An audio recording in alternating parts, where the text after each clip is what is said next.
Hey everybody, what's going on? It's your friend James Shaw. Thank you so much for being here. You're a smart person. You're smart because you want to get better every day, and I want to get better every day. And we're entering this time of the year where it's really fun. It's the time of the year where we're having this push to wrap up. We're also getting ready for next year. It's busy. There's a lot going on, and we start to hear this objection that comes up all the time. It seems like it comes up earlier and earlier now. It's like walking into Home Depot and the Christmas stuff is out in September. And that is, can we wait till after the holidays? I'm going to wait till after the holidays. We're not going to do anything till after the holidays. Can we wait till the first of the year? And by the way, some of those people should wait and others really shouldn't. And they're just saying is it a way to delay. And so I thought, who do we go to if we need help with this? Duh. We go to Anna Krueger because she's the genius on this stuff. And so, Anna, we are going to solve for this today, which I'm super excited about. Me too. Could you introduce yourself to everybody so they know who you are and where you are and what you're about? Sure. My name's Anna Krueger. I live in South Carolina. I used to hate sales and business, said I would never do it. And I've been doing it 20 years. I got into sales in 2006. I almost got kicked off of my very first team because I was so bad at sales. And then I decided I need to either figure this out or leave and learn some language patterns. And those language patterns turned everything around for me.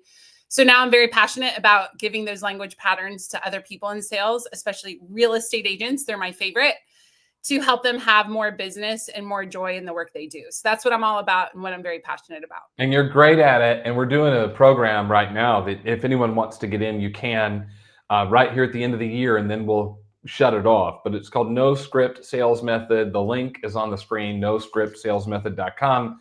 It's a weekly series with Anna. There's like 18 on-demand sessions to help you with this. So if you, as we go through this today and you're like, I like this, I can do this, you might consider enrolling in Anna's class.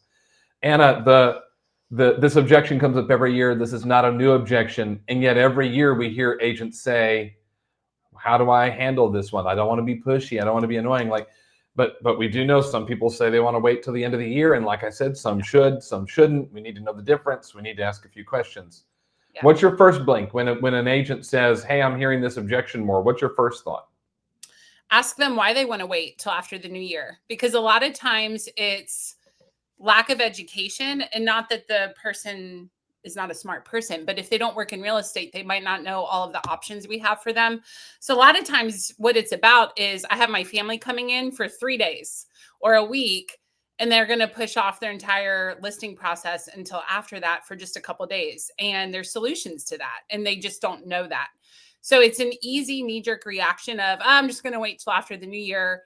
And as you dive in and ask questions, you can usually set an appointment at a minimum. Sometimes they'll go ahead and list before the holidays. And I want to say as encouragement to everyone, I'm just like you. I had the same thought as an agent, and my leader challenged me to ask questions. And I was so surprised. December ended up tying for my top month for sales. And the other month it tied with was August. So if you had told me December could be just as good as August, and really it's my mindset and my question asking skill that would make the difference, I don't know if I would have believed that. And then I actually experienced it. So there is hope for you. If you feel like it's a tough time of year, I get it. There's ways around it. And I spent almost 9 years as a team leader. And I would find that, because what you just said made me think of it, December was always one of our top 3 months as a market center. That we always saw a ton of closings in December as people work to get things in through the end of the year. So it makes sense that question number one would be, why do you want to wait, or what's important to you about waiting, or what does waiting do, however you want to word it. Because there could be this misconception of, yes, I do have people coming in, and so I don't want to be bothered, or there aren't people looking because like me, they're busy too, so they're not actively looking right now, or my house is all decorated for the holidays. It's not going to show very well, which is actually the opposite. I think homes show better during the holidays than not. There's a lot of misconceptions. So we've got to uncover those. Mm-hmm. Well, and I'll say, James, I think my perspective is it's just another way to say any time of the year that they say, I want to wait till spring, or I want to wait till fall, or I'm going to wait until after whatever the thing is. In this time of year, they just so happen to say the holidays. But it's really no different than the standard objection of I want to wait. And there's an analogy that I think as we can grab onto this and internalize this, it can help us push through. So if you think of it, a referee gets paid for discretion. And a high school ref, and I know because I have them in my family, a high school ref usually makes about $60 a game on the top end. An NFL ref makes anywhere from $11,000 to $12,000 a game on average. That is a huge difference. And if we think about it, a ref is paid for discretion. So in a high school game, we don't have cameras to look at something from multiple angles. You know, it's not the same high level as an NFL game. But an NFL game, which many are watching now, we have cameras to look at it from multiple angles. We take a moment and review the situation to make a good judgment call. Well, we need as agents to be thinking like an NFL ref. If someone says, I want to wait, or I want to wait till after the holidays, a high school ref type agent, which I used to do this, is, okay, great, I'll call you later. And the conversation ends. An NFL ref who is working on their discretion is going to take a look at that from multiple angles. And it really starts with what is their motivation for why they want to move. And once we determine that, one of the best questions is, what is the benefit of waiting, or what's the benefit of waiting till after the holidays? Because the thing is, if somebody has a desire to do something, it can often be hard for them to articulate the benefit of waiting. And a lot of times we go towards, you know, what are your reasons for waiting, which just makes them say all their hesitations out loud and further confirm them. So instead, what's the benefit of waiting, or how will it help you to move forward? That's more solution or positive oriented, which can get their motivation engaged. That's more really good, because the benefit, I think, for a lot of those people is it just gets this off my plate, and this sounds complicated. And so it's easier to kick the ball down the field and go address it later. When the truth is, then when we get to the first of the year, it may be, well, we're going to wait until spring. We want to wait until spring, or then spring comes, we want to wait.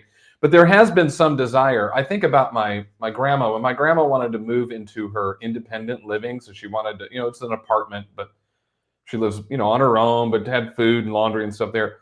And I asked her when she wanted to do that. She said yesterday. And then 3 years later, she finally did it. Like it took a process to be able to get there. And so sometimes it's delay, delay, delay. We need to find out what's the benefit of the delay. And Anna, what we may find out is it makes sense based on their situation, or it may not. Okay, so I want to go to the person who goes, but I don't want to sound pushy or annoying or salesy, which could be part of the concern. That would be why I think the person might say, okay, I'll call you at the first of the year, because they don't want to be pushy or salesy or annoying, when the truth is the person you're talking to just may not have the right information. So teach us the balance. I mean, honestly, one of my favorite things to do when somebody says, I want to wait till later, is just say, yeah, that's totally fine. I'm curious, for whenever you are ready, whenever that day comes, what makes you want to move in the first place? Because a lot of people don't want to move. What makes you want to move? And so it's almost, honestly, ignoring the objection, not because we don't care and we didn't hear it. We will come back to it. But first, why don't we get them re-engaged in talking about why they wanted to do it in the first place? And I find that response of, yeah, that's totally fine. I'm curious, for whenever you're ready, what makes you want to do that?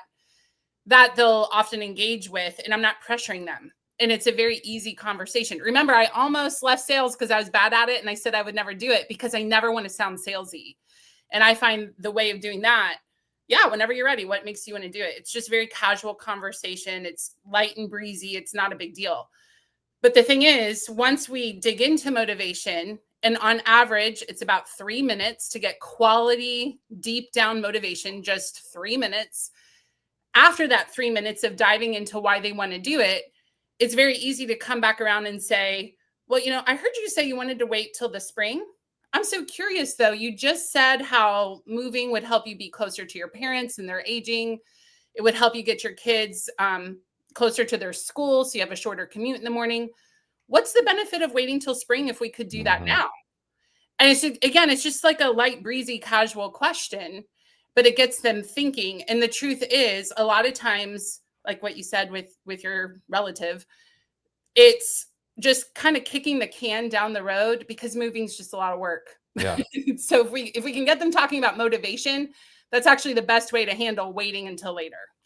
See, you're teaching us something that's so important, that I think is a gap that a lot of people have, which is when we get an objection, we want to solve for it right away. So they say, hey, I want to wait till after the holidays, and we immediately go in, Yeah. You know what's interesting though about the holidays is that there are fewer sellers and the buyers who are looking are really motivated buyers. And so actually, wouldn't you want to be on the market at a time that there's less competition and more interested people? Like that's this kind of statementy objection handler versus your two-parter of, yeah, I understand that. And moving is a lot of work. So what's important to you about moving? What's that do for you or whatever it was? And then now what's the benefit of waiting until the spring? That's so much more engaging than telling them they're wrong. Right. Well, Diana Kokoska taught me people want to look good and be right. Yeah. So if they give us an objection and out of the gate we make them wrong, that's not going to get us into rapport. It's and also in the class, the no script sales method, we spent a whole we actually just spent 3 hours on it in October talking about how to uncover the true objection, because usually what they say out of the gate, like I want to wait till spring or wait till after the holidays, there's usually something completely different underneath of that. That's just like the surfacey thing we can hear and see. There's something under that that's different than what we're initially hearing. And so we got to get really good at asking questions. And the thing that's great is as you ask questions about motivation, and then you also ask questions about the benefit of waiting, you're positioning yourself as the listener. I care to understand you, what's happening in your world, and why does this make sense to you? That is a huge rapport builder. So I know from doing this for 20 years, there are people on the front end who can sound very agitated. They could sound completely disinterested. And as you just, yeah, it's no problem. Whenever you move, what makes you want to do that? As you ask questions, you can hear them soften and get into rapport with you. But if you immediately make them wrong, which is what a lot of objection handling is how it's taught, they say X, you say Y. Here's your one-line response. You've now just made them wrong and you've lost the rapport. Yep. Yeah. Get engaged. Now, here's what's going to happen. Some of them will decide that actually now is a good time. Let's go ahead and do it right now. And they figured that out on their own. They've understand now that might be of their benefit. Others are going to go, nope, we really need to wait. So we need a good follow-up plan because we want to list homes in November and December. And we also want to list homes in January, February, and March. Right. So can you teach us what are some good follow-up plays for these people that did raise their hand now? We followed this system and yet waiting still makes the most sense for them. Yep. What's a good follow-up for them? Because we're filling our pipeline right now too, and we need a pipeline in the new year. Absolutely. And that is going to be the case with a lot of people. Remember, we don't need a lot of yeses to have a great day in real estate. It's actually funny how few yeses we can get to actually be really successful. So if people genuinely want to wait, that's okay. We're going to be glad about that later. My personal take is if they're going to list anytime in the next 6 months, go ahead and meet now and secure that listing agreement and get to work on get it signed now. Have the appointment. Is that what you're saying? Have the appointment. And great wording for that, because I'm sure people listening have experienced this. Sometimes they have this mindset that if I meet with you, I'm listing tomorrow. And so I find a great way to overcome that is, hey, James, meeting with me does not mean you're listing your house tomorrow. We're simply getting together to make a game. I can't talk. We're simply getting together to make a game plan for when you're ready. And here's the truth. You're already tearing your house apart for the holidays. Wouldn't it make sense for us to meet before you do that so that as you're packing things up, you can have staging in mind so we're ready for the spring? It'll make your life a lot easier. So the simplified is meeting with me does not mean you're listing tomorrow. We're simply making a game plan. So that would be my first take is if they're not going to actually list now, let's still have the appointment now to make that game plan. And that usually works pretty well. That's a really good strategy. You're so good at asking questions to be able to engage with people and build rapport and relationship. And yet I feel like that's a gap for a lot of people. What are some, what are some strategies you can teach us or advice you could give about how to become better listeners and question askers? Right before we started this, I thought I should wash off my whiteboard because what if we're going to practice something? So I'm glad I did that. I'm going to demonstrate right now. You've got a handful of these. You've got this figured out, Anna. Well, I'm going to demonstrate what I would recommend everyone do, and they can do it immediately after this call. You could even do it with us while we're on this session. So James, let's just role play for a minute, and I'm going to demonstrate how to be a good listener and how to ask great questions. Sounds good. The whiteboard. All right, let's do it. James, moving is so much work. For whenever you're ready, what is it that makes you want to move? Well, I think being closer to Naomi's school. She's going to be in high school, and the school right now is almost 40 minutes from us. And so it would be nicer to be a little bit closer. Okay. Now I'm going to pause real quick. So I'm writing down what he said, the core ideas. So closer to school, 40 minutes. The key to asking good questions is take exact wording they just said and put it into your next question. It's subconsciously a rapport builder. So I'm not going to say shorter commute because, I mean, that's basically what he said. Right. But he didn't say, James didn't say the words shorter commute. So I'm going to say, James, what's important to you about being closer to Naomi's school and cutting off that 40-minute drive? What would that do for you and your family? Well, it'd make life easier, specifically for Terry, because she'll be doing most of the driving, and then Naomi's involved in a lot of activities. So there'll be days we got to pick her up and take her to dance, or she's going to stay late for practice, or have to go back to school for play rehearsal or something like that. Okay. And boy, could you imagine an hour and 20 minutes each way plus the extra drives? I think that'd be a lot. Okay. So let's say that Terry is no longer driving this hour, 20 minutes extra. Life is a lot easier. You're dropping Naomi off at dance practice and all this stuff. What would you do with that extra time, that extra hour and 20 minutes that you don't have time for now? Honestly, I just think it would make our life more convenient. Right now, we are professional Uber drivers. And so how great would it be to just make it easier? Then the next one is she's a couple of years away from driving. Boy, I would feel more comfortable if she's driving for, 10 miles to get to school versus 20 every day and back and forth. It would just be nicer. So I'm going to pause there. There's an interesting thing, and there's a lot of psychology to it. There's not enough time to get into that now on this call. But part of why we teach in the No Script Sales Method to take 3 minutes digging into motivation and to ask at least 3 digging questions. A digging question is what I'm demonstrating. I'm just taking his word and putting it into the next question. So I've asked 2. And I know that because I have 2 arrows as I'm going. But I just heard something that I think would make someone move. One, life is more convenient, but you started talking about your daughter and her driving that long of a distance. That's starting to tap into dad safety and keeping the daughter safe. Even though you didn't say that yet, I'm going to want to ask more questions. But I'm actually starting to get into something really meaningful here. And I would keep going with that. So that's how you do it, is you write down what they're saying. If you're writing down what they're saying, it's going to force you to be a good listener. You're not going to be distracted by Facebook on your phone or somebody walking into your office, most likely. So write down what they're saying and then take an exact phrase that they just said, turn it into the next question. And, sometimes people say a lot. This will make some people love me and some people not love me. I used to be a high school English teacher. And I know from doing that, you say, all right, scan for the subject, scan for the verb. So you're kind of cutting out the noise of a long sentence and looking for what's the subject, what's the verb. Well, I apply that here to when I'm listening. They might say 45 seconds worth of words. Which words hold pleasure or pain? And those are the words to put into my next question. So for you, you said convenient, comfortable with Naomi driving.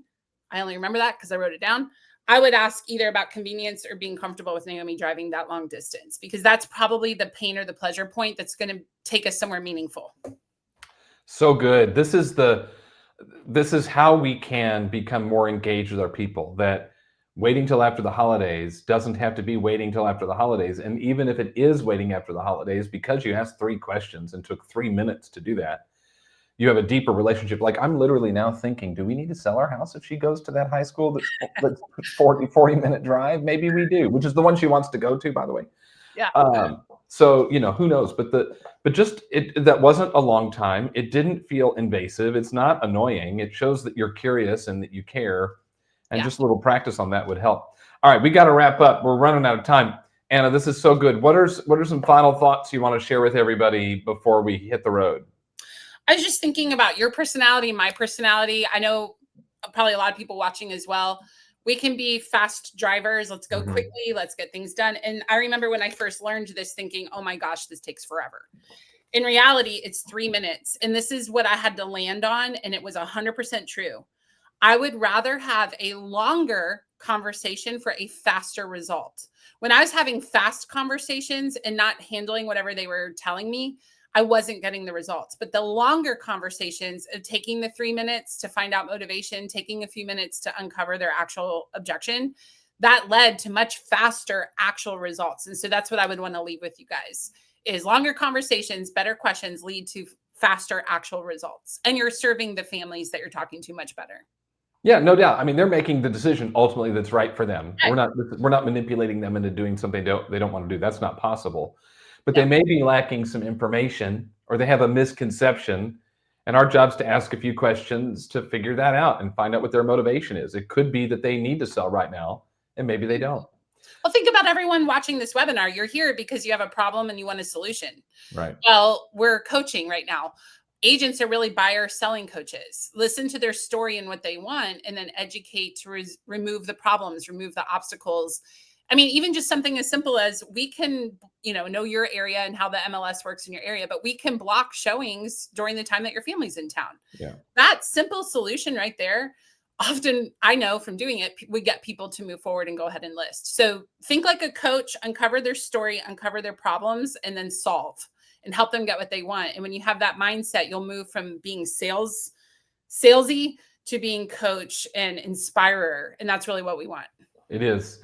This is kind of stuff that Anna covers in No Script Sales Method. So you can, if you're interested in that and want to get in, noscriptsalesmethod.com has all the details. Anna, thank you for always helping us. I appreciate you very much. You're the best. I love being here. Thank you, James. Have a great one.